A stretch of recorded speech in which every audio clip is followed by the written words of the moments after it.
Assalamualaikum warahmatullahi wabarakatuh. Saya Putri Amelia, perwakilan dari kelompok 1 ingin mempresentasikan materi buku 4 bab 14 yaitu tentang pengendalian tidak langsung dan saling memiliki saham.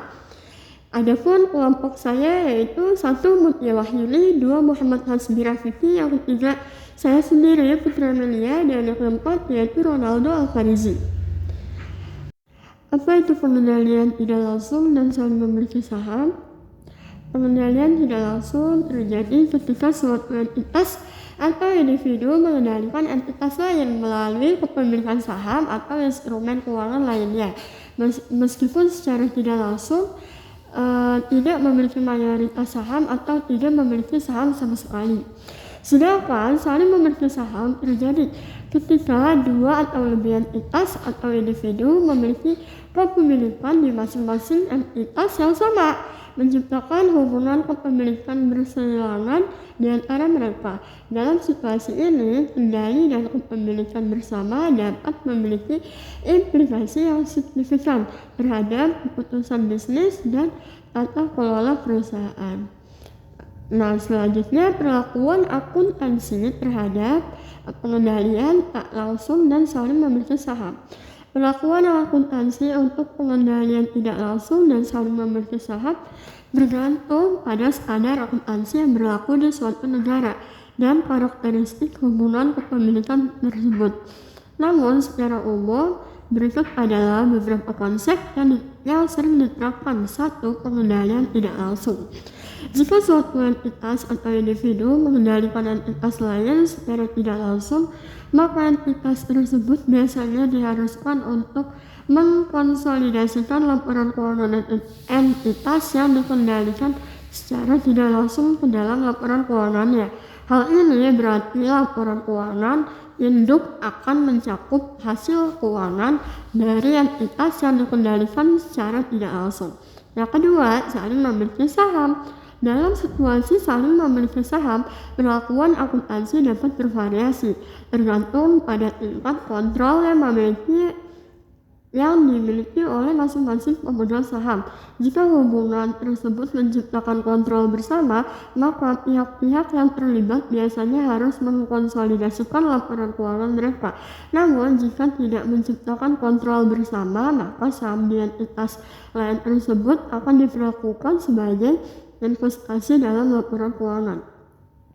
Penerapan perlakuan akuntansi tersebut dapat melibatkan analisis yang lebih mendalam terhadap struktur kepemilikan, hak suara, dan pengaruh nyata yang dimiliki oleh masing-masing pihak.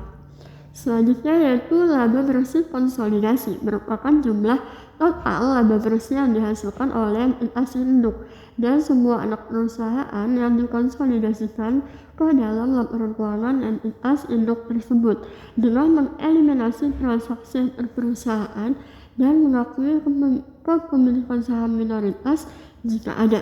Laporan laba rugi konsolidasi akan melibatkan adanya pengurangan laba untuk hak minoritas dari jumlah laba keseluruhan masing-masing perusahaan. Metode ekuitas adalah salah satu pendekatan yang digunakan dalam akuntansi untuk perusahaan afiliasi.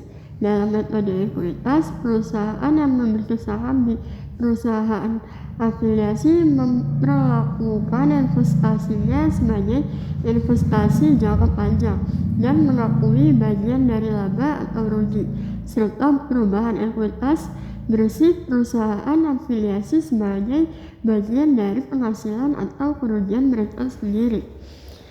Dari materi pengendalian tidak langsung dan saling memiliki saham dapat disimpulkan bahwa 1. Pengendalian tidak langsung terjadi ketika suatu entitas atau individu mengendalikan entitas lain melalui kepemilikan saham atau instrumen keuangan lainnya. Yang kedua, saling memiliki saham terjadi ketika dua atau lebih entitas atau individu memiliki kepemilikan di masing-masing entitas yang sama, menciptakan hubungan kepemilikan bersilangan di antara mereka.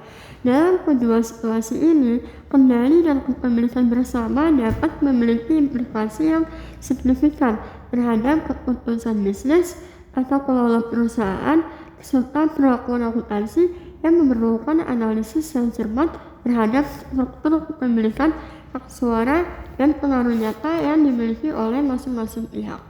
Sekian presentasi dari kami. Wassalamualaikum warahmatullahi wabarakatuh.